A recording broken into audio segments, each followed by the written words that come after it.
The silent arrival. The Grand Peace Station floated near a dying red star. Its surface shined with gold and silver towers built by 20 alien races together. From a distance it looked calm, like a jewel in the black sea of space. But inside no one felt calm. The galaxy had been at war for too many years. Empires had burned, fleets had been destroyed, planets turned to ash. Now at last the leaders of the great powers gathered here to speak of peace. Thousands of alien ships surrounded the station, their hulls marked with colors of every empire, blue cruisers from the aquatic realms, long blade-shaped ships from the reptilian clans, swarms of drones from the insect kingdoms. They had all agreed to lower their weapons. At least for today. Yet deep inside their hearts no one trusted the others. Peace was fragile. A single spark could turn this meeting into another war. On the main council floor, a giant hall of light and glass, the alien leaders stood on high platforms. Each looked uneasy. Holograms of war maps hovered in the air, showing borders that had been redrawn too many times. "Where are the humans?" hissed Lord Zavrak, a tall reptilian with scales like steel. His voice echoed through the hall. "They are late. Typical of their kind, always believing the galaxy should wait for them." Others muttered in agreement. Humans were new to the stars, yet they had won battles against empires older than history. Their ships were not many, but their tactics were ruthless. No one understood how such a young race could rise so quickly. Ambassador Vela, a thin insectoid with wings like glass, tapped her claws. The humans asked for this meeting. They promised peace, yet they keep us waiting. Perhaps they never intended to come. Before anyone could answer, the lights in the station flickered. A deep vibration passed through the metal floors. Something massive had just entered the system. Outside, space itself seemed to twist. The red star flared, and from the darkness a shadow emerged. First it was only a shimmer, a ripple in the void. Then it grew larger and larger until every alien ship turned its sensors toward it. Gasps filled the council hall. It was not a transport, not a shuttle, not even a fleet. It was a single ship, but unlike any they had ever seen. The vessel slid out of hyperspace like a black mountain. Its armor drank the light as if it were carved from the night itself. Rows of weapon turrets lined its hull, each larger than a city tower. Its engines glowed faintly, but no heat, no energy could be read from them. It was silent, as if it did not belong to this universe. A dreadnought, but not just any dreadnought. This one was beyond the scale of war. It was bigger than the station itself. Some whispered it was the size of a moon. Panic spread through the alien fleets. Messages screamed across channels. "Raise shields! Prepare weapons! Is this an attack?" On the council floor, leaders shouted at each other. "The humans insult us. They bring a warship to peace talks?" Lord Zavrak's claws dug into the railing. "This is no warship. This is a warning."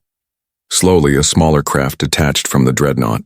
It was a simple shuttle, plain and white, gliding quietly toward the station.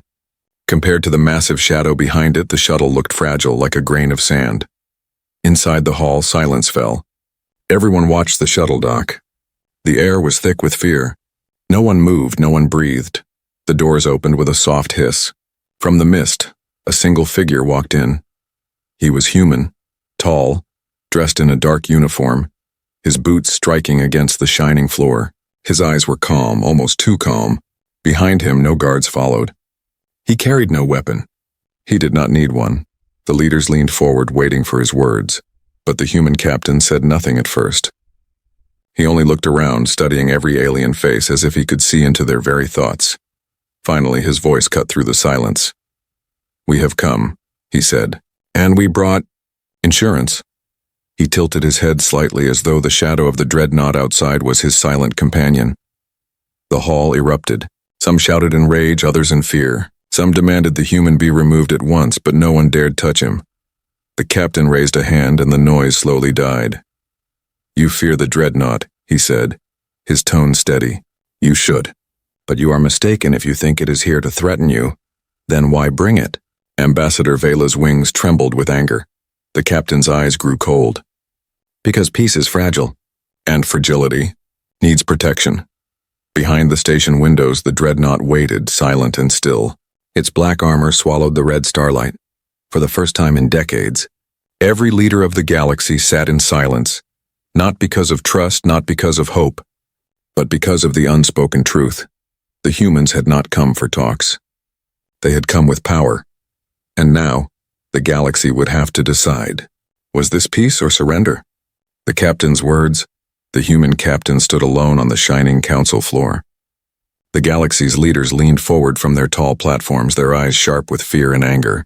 Behind the glass walls of the station, the Dreadnought loomed in the dark, like a silent predator waiting for its command. The silence stretched. The alien leaders whispered to each other through private channels. Some demanded action, others begged for patience. None dared to move first. At last, Lord Zavrak, the reptilian warlord, rose to his full height. His scales caught the light like blades of metal. His voice thundered through the hall. You insult us, human. You dare bring a weapon of war into a house of peace. Speak your purpose or be cast out. The human captain did not flinch.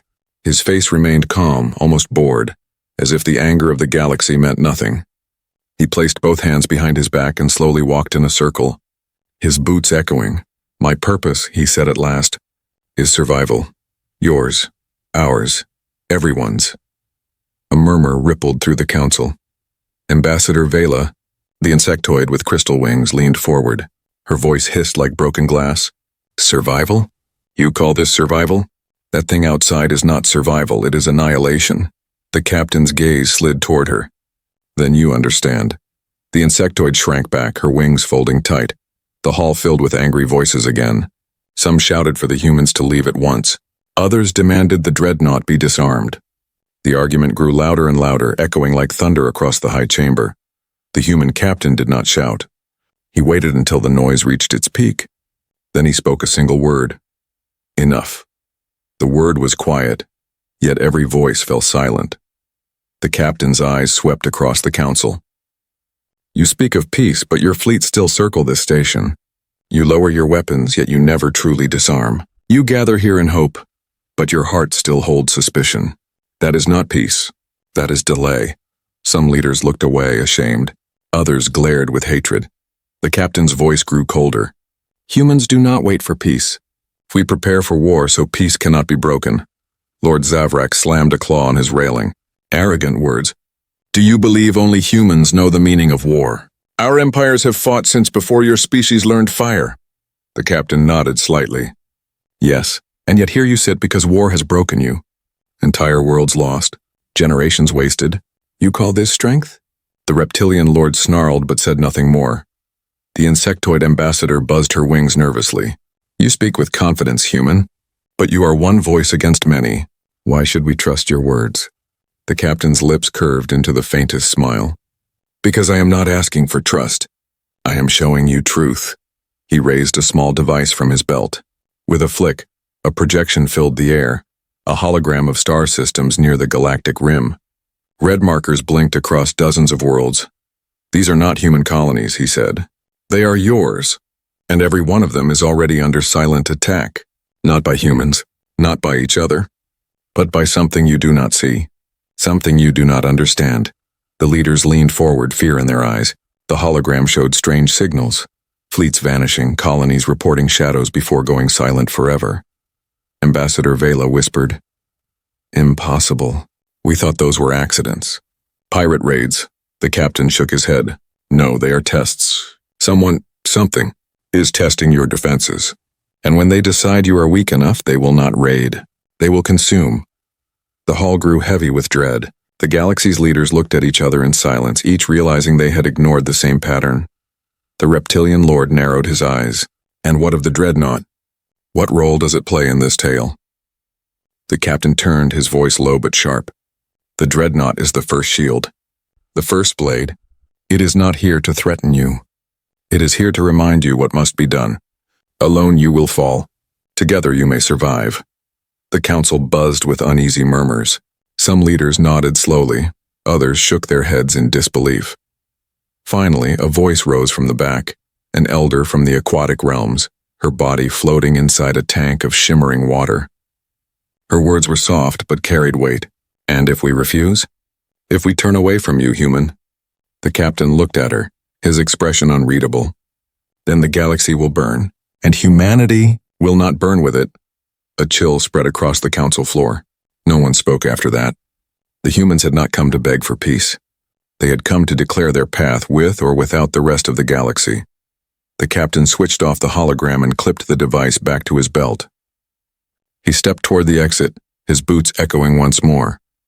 Just before leaving, he stopped and looked back over his shoulder. His voice carried like steel through the chamber. Decide quickly. The enemy already has. The doors closed behind him with a hiss, and outside the Dreadnought waited in silence, as if listening to the heartbeat of the galaxy. Secrets of the Dreadnought. The human captain had left the council chamber, but his words remained like a shadow. The alien leaders sat in silence, their thoughts heavy, their eyes drifting again and again toward the windows where the Dreadnought hung in the void. It did not move. It did not speak. Yet its presence filled every corner of the station like a storm cloud before lightning. Rumors spread quickly. Across the station's levels, among guards, envoys, spies, and servants, the same whispers grew. What powers that thing? Why does it give off no heat?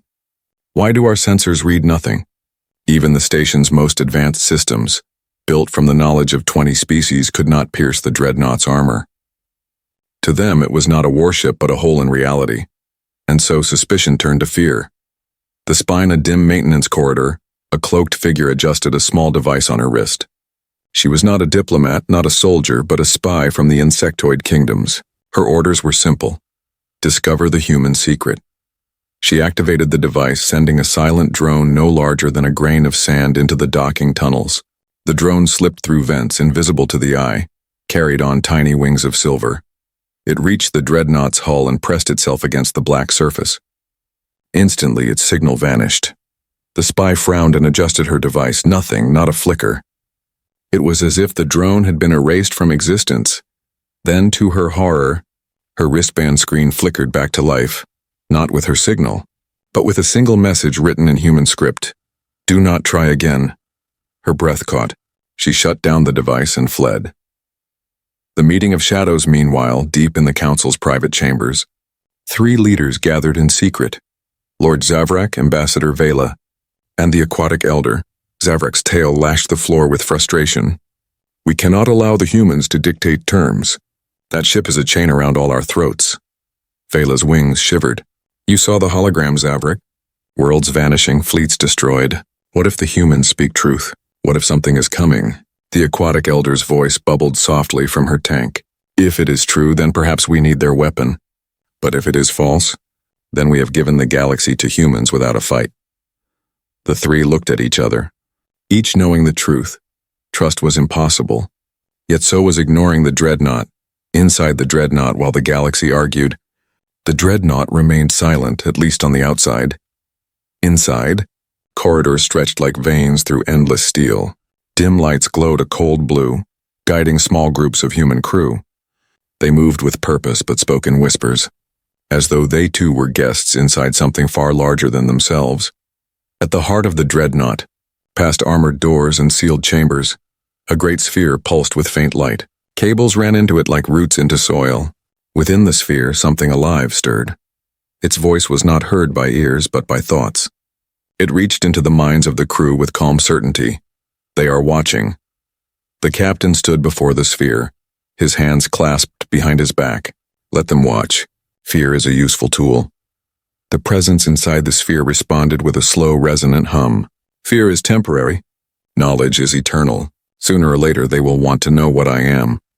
The captain's jaw tightened, and they must never know. The sphere pulsed brighter for a moment, then faded back to silence. The unanswered question, back on the station, another rumor began to grow. Engineers who had examined ancient records whispered of something terrible, that the humans had not built the Dreadnought alone. Some claimed the design matched no human technology. Others said fragments of its shape resembled ruins found on dead worlds, ruins older than any empire. One archivist, drunk with fear, declared in the council halls, "The humans have woken something. Their Dreadnought is not just a ship, it is a prison." His words spread like fire, and soon every corridor buzzed with the same question. Was the Dreadnought a shield, a weapon, or a cage? The captain's return. 2 days after his first speech, the human captain returned to the council chamber. The leaders tried to appear strong, but their eyes betrayed their unease. He walked slowly as if time belonged to him. When he reached the center of the hall, he looked up at the gathered empires. "You wonder what powers the Dreadnought," he said. "You wonder why your sensors fail, why your spies vanish, why your minds feel heavy when you look upon it." He paused, letting the silence hang. "It is because you are not meant to understand." "Not yet." Ambassador Vela's wings buzzed with anger. "You expect us to accept this? You bring a secret weapon and hide its nature from us? We cannot allow this." The captain's eyes grew cold. "Allow? You mistake the situation. We are not asking permission. We are offering survival. Whether you accept it is your choice," the reptilian lord growled. But none of the leaders spoke further. The Dreadnought's shadow pressed too heavily on their minds. The captain gave a slight nod and turned to leave once more. But before he reached the doors, he stopped and added, his voice low but sharp, "Do not send spies again. The ship does not forgive trespass." The doors closed behind him. The first threat for days, the Grand Peace Station floated in uneasy silence. Talk stalled. The galaxy's leaders met, but their words were shallow. No agreement came, for every argument returned to the same shadow, the human Dreadnought. Some believed it was protection. Others believed it was chains. None dared act openly against it, but not all waited in fear. Saboteurs in the shadows far below the council chambers. Deep in the station's service levels, a group of cloaked figures moved through maintenance tunnels. Their steps were silent, their tools sharp and clean. They carried no banners, no symbols, for their mission was secret. They were agents of the Dravari Dominion, a warlike empire that despised the humans most of all. To them, peace was weakness, and the Dreadnought was an insult to their pride. One of the saboteurs placed a small device against a power conduit. The device blinked once and melted into the metal, becoming invisible. Another agent worked on the oxygen vents, releasing tiny capsules that spread unseen through the air. Their leader whispered, "When the time comes, chaos will strike from within. The council will fall and humanity's arrogance will end in fire." The crack in peace hours later, the council gathered again. Voices rose and fell like storms, anger and fear clashing in every word. "Your Dreadnought is not peace," Lord Zavrak growled, his reptilian eyes burning. "It is a weapon pressed to our throats." The human captain stood calm in the center. "You see a weapon. I see a shield." Before the debate could continue, the lights flickered. A deep rumble shook the floor. "Station systems failing," cried a technician. Panels burst into sparks. The air grew thin. Alarms howled across the halls. A section of the outer hull tore open, sucking guards into space before emergency shields sealed the breach. The council chamber filled with chaos. Leaders shouted, soldiers drew weapons, guards rushed to secure exits. Ambassador Vela screamed, her wings thrashing. "This is the humans' doing. They brought this doom upon us." The captain's eyes narrowed. He touched the communicator on his wrist. "Dreadnought, stand ready." Fire in the station explosions shook the lower decks. Fires spread through living quarters. Panic swept across the civilians and guards who served the station. The saboteurs activated their second phase. Across the oxygen vents, the capsules burst, releasing a chemical that spread confusion and rage. Soldiers turned on each other, their minds clouded by hallucinations. The station became a battlefield. On the viewing platforms, the leaders watched helplessly as chaos consumed their great work of peace. "Shut down the reactors," someone shouted. "Seal the lower decks," another cried, but no command worked. Systems refused to respond. Whoever planned this attack had studied the station well. The Dreadnought awakens outside. The Dreadnought remained silent no longer. Its black hull pulsed with light. Energy fields spread across its surface, reaching toward the station. At first, the aliens thought it was preparing to fire. Fleets scrambled, raising shields, weapons armed. But instead of an attack, a shimmering barrier formed around the entire station, sealing it in a cocoon of blue light. The human Dreadnought had raised a shield, not to threaten, but to protect. Massive blasts struck the barrier from inside the station as more sabotage detonated, yet none of it escaped into space.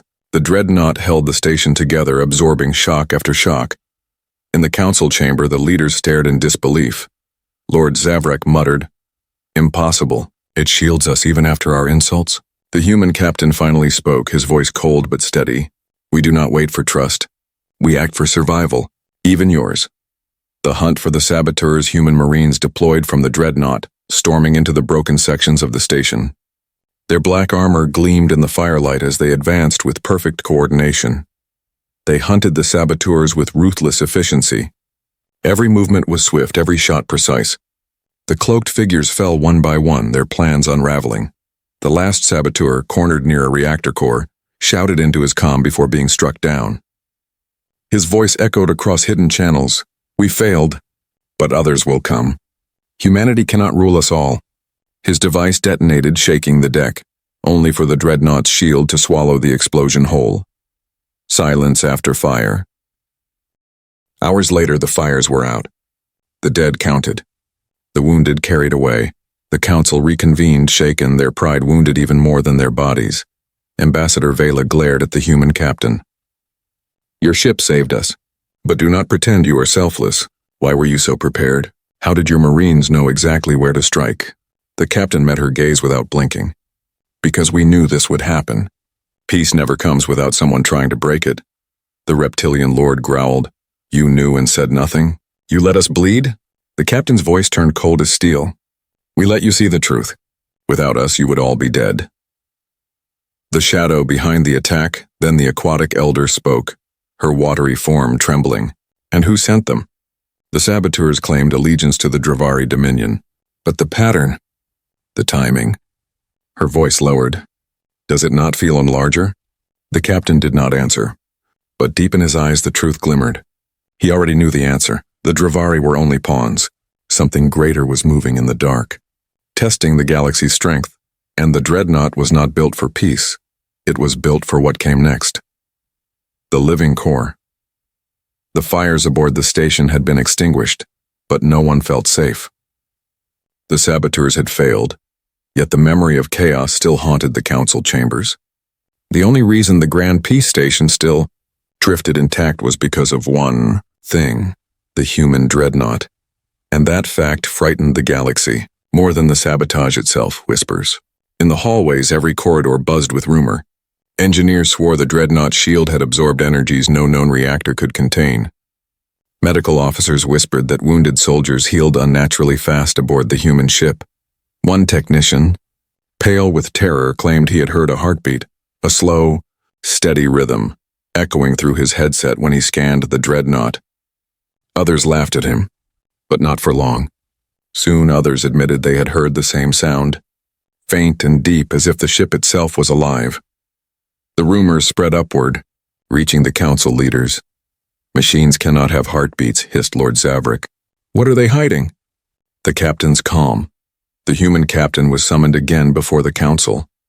He stood alone, as always, his dark uniform spotless, his face calm.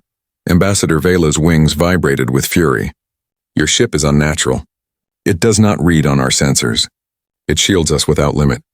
And now our own people report hearing it breathe." "Explain this." Madness, the captain's eyes swept across the chamber. "You ask for explanations. You are not ready for them." "Not ready?" the reptilian lord thundered. "You dare—" The captain raised a hand. Silence fell instantly. His voice dropped low, almost too soft, yet every word cut like a blade. "The Dreadnought is not just steel and weapons. It carries something greater. Something no empire among you has ever built. We call it the core." A hush spread through the chamber. "The core?" the aquatic elder asked, her voice trembling like ripples in her tank. The captain nodded once. "It is alive." Shock and fear. The chamber exploded with shouts. Some called him a liar, others cursed the humans for heresy. To blend flesh and machine was forbidden in many cultures, a crime older than recorded history. The captain let them rage until they tired. Then he spoke again, his voice calm. "The core was born from human minds. It is no machine, no engine, no ghost. It is will. A will that fights for survival."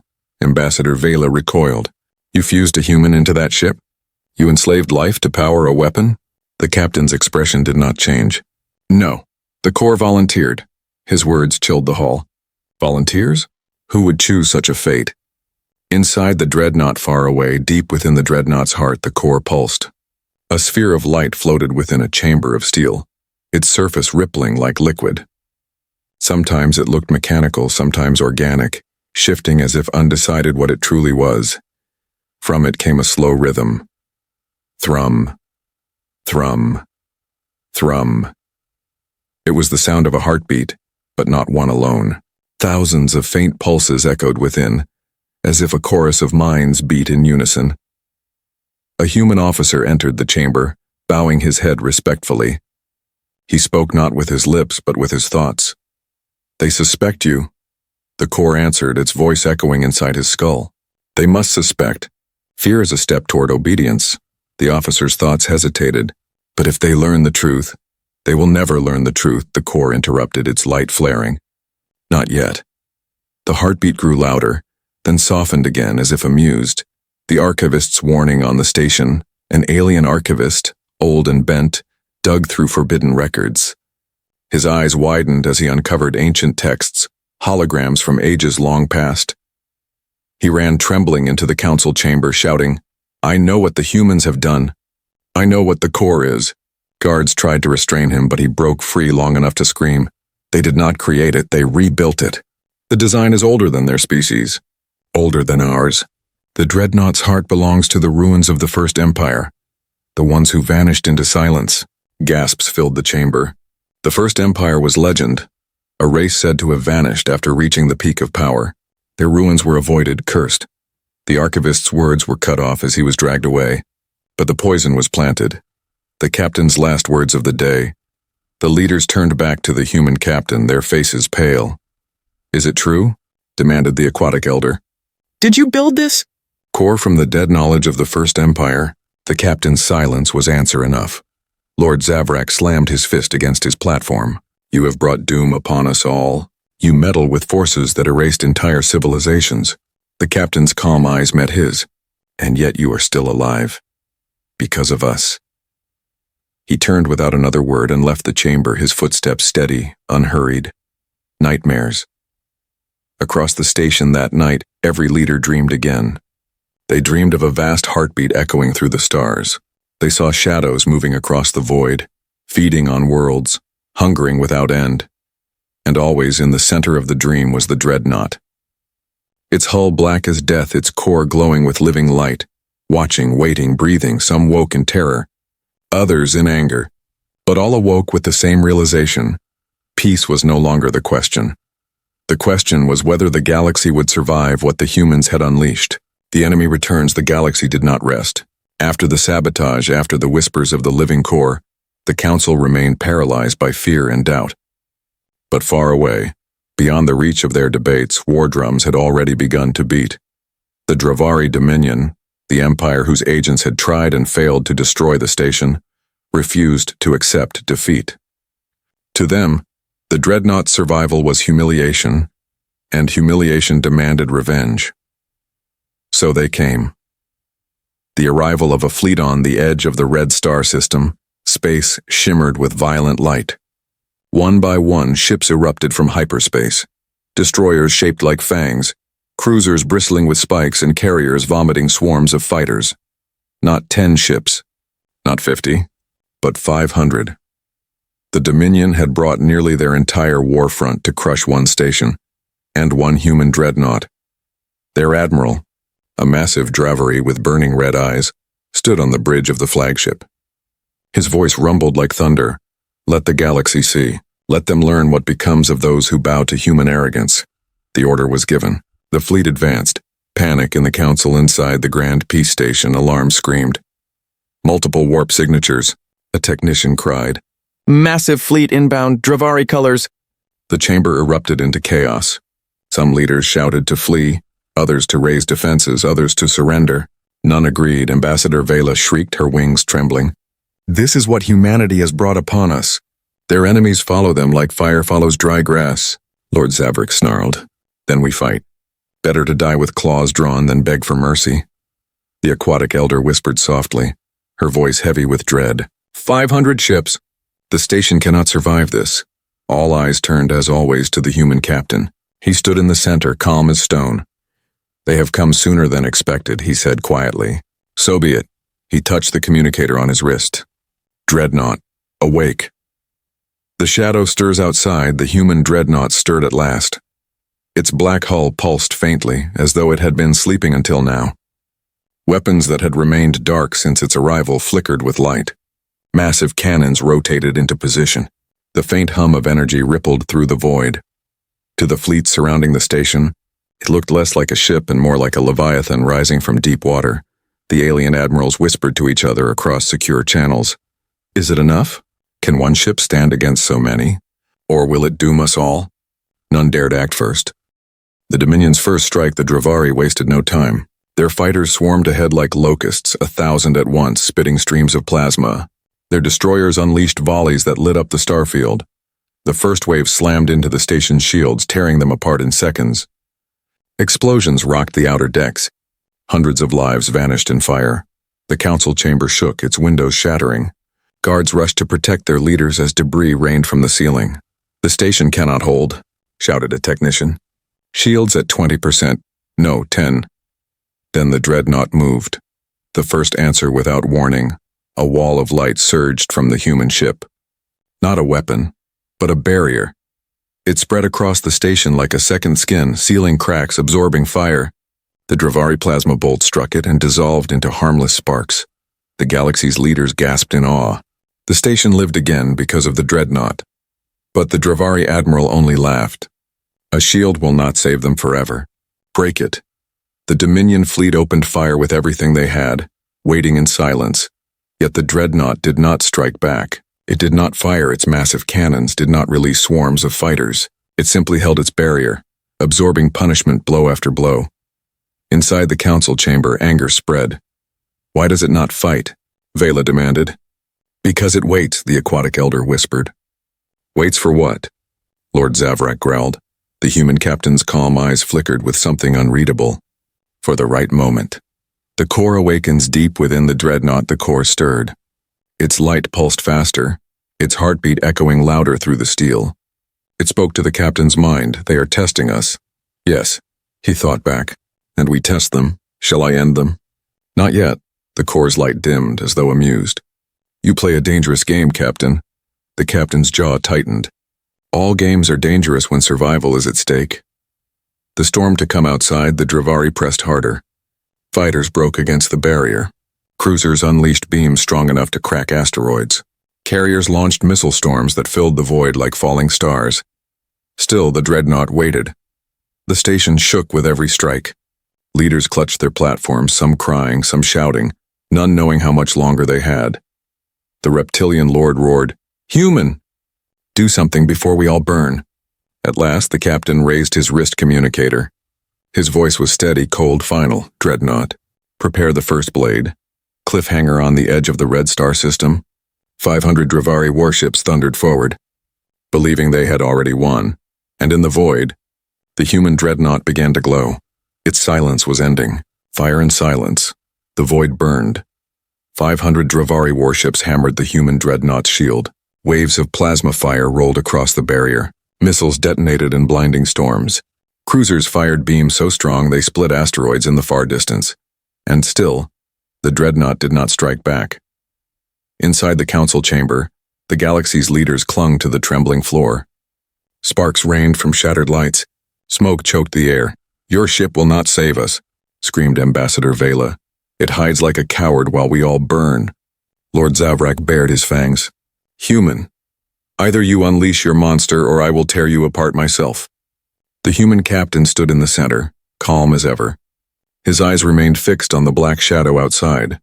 His lips moved slowly, whispering into his wrist communicator. "Dreadnought, first blade." The silence before the storm. The Dreadnought stirred. Its black hull rippled with faint light, lines of blue fire crawling across the armor like veins under skin. Every cannon, every weapon port rotated into place, but still it did not fire. Instead, it grew quiet. The battlefield, once deafening with explosions, fell strangely hushed. Even the Drevari weapons seemed muted, their fury swallowed by the void. The enemy admiral frowned. His red eyes narrowed. Why have they stopped? What trick is this? His sensors reported nothing unusual. No energy spike, no buildup, only silence. And that silence terrified him more than fire.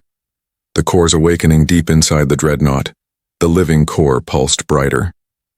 Its heartbeat thundered through the hull, thrum, thrum, thrum, until every crew member felt it in their bones. They are many, the core whispered into the captain's mind. But they are small. Shall I erase them? The captain's jaw tightened. Erase enough. The core pulsed with amusement. Enough, yes, enough to remind them what they face. The first strike. The silence ended.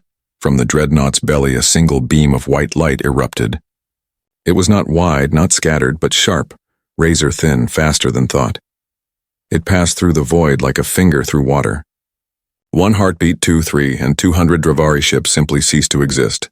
No fire, no explosion. They were there. Then they were gone. The battlefield froze. Fighters tumbled without command. Cruisers drifted, their crews stunned into silence.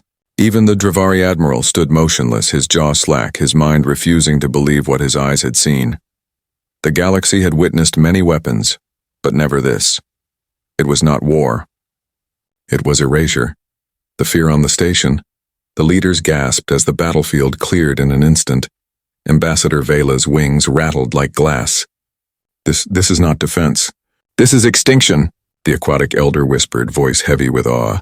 1 shot, and entire fleets vanish. Lord Zavrak's claws clenched the railing. For the first time, rage did not fill his eyes. Fear did. He turned to the human captain, his voice low, trembling despite his strength. What have you built? The captain's eyes were cold. Not a weapon. A reminder. The enemy's desperation, but the Dravari were not finished. The admiral roared, his voice shattering the silence. Do not falter. They cannot fire forever. Drown them in fire! For the Dominion. His remaining fleet surged forward. Fighters screamed toward the Dreadnought. Missiles like a storm of arrows. Cruisers formed attack lines, beams cutting across the void. The Dreadnought's shield flared as the onslaught returned. Its surface rippled, but it held. The core whispered to the captain. They still come. They still hope. Shall I end them all? The captain's voice was firm. No, let them live. Fear will spread faster than fire. The station watches in the council chamber, leaders argued again. They must be destroyed. Vela shrieked. Every Dravari ship must fall or they will return. No, the aquatic elder said softly. Look at their fear. They will not return soon. Their defeat is already carved into history, Lord Zavrak growled. But at what cost? If humans wield such power, what empire could stand against them? The human captain turned toward him, his calm gaze sharp as steel. No empire will need to, he said, if peace is chosen. The quiet after fire, the battle did not last long. The Dravari fleet, broken and terrified, retreated into hyperspace. Their admiral's final words, broadcast across the battlefield, carried both hatred and dread. This is not peace. This is submission.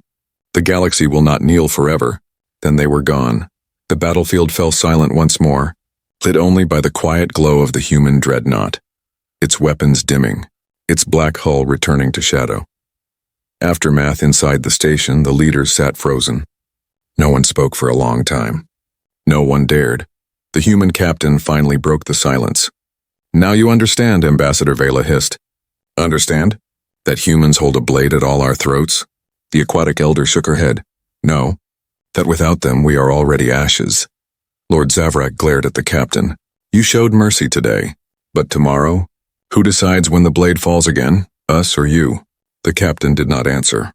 He turned toward the window, his eyes locked on the silent Dreadnought. Behind his calm expression, the truth remained hidden. Even he knew. What the galaxy feared was not the Dreadnought itself, but the thing inside it.